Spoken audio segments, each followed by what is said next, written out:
Jackie Robinson, Major League Baseball's first black player.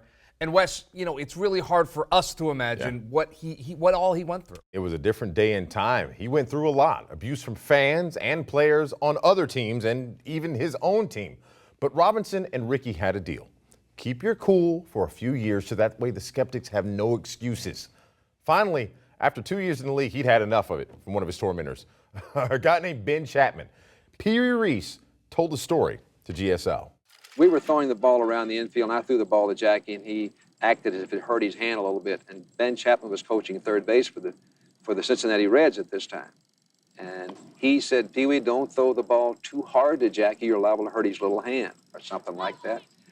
Jackie walked right past me at shortstop, walked right over to the third base coach and told Ben Chapman, because I was over there to see what was going to happen. He said, Ben, you've been on me for 2 years. And I had to take it. I could not say anything back to you. But said, from now on, if you ever say another word to me, I'm going to see you after this game's over with and we'll straighten it out. And that was the end of it right there.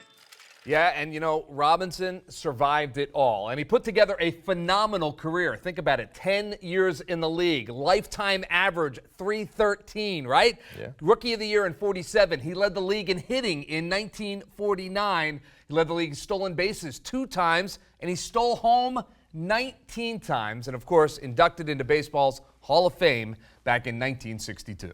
But his impact was far more important than his numbers. And there were thousands of talented young black kids around at that time just hoping that they would make it to the big leagues. That's what they wanted. And Robinson was their idol. Hank Aaron was one of them. He described his experience to GSL. I can remember going to the auditorium, listening to my idol, Jackie Robinson. And at that time, there were no blacks in baseball. Jackie was playing with Montreal. And the next year, of course, he came up to the big leagues. But I can remember, just hoping and wishing that one day that I would be able to have a chance to start in professional baseball, to have a chance to play professional baseball. And, of course, Jackie Robinson gave us all our start.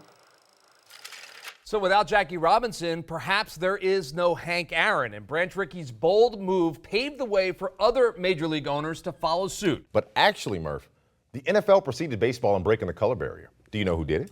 Yeah, it was Bill Willis back in 1946. It was 6 months before Jackie Robinson signed with the Dodgers. He signed with the Cleveland Browns. And then in 1950, a guy named Nat Sweetwater Clifton was the first to sign an NBA contract. But no one knows these guys.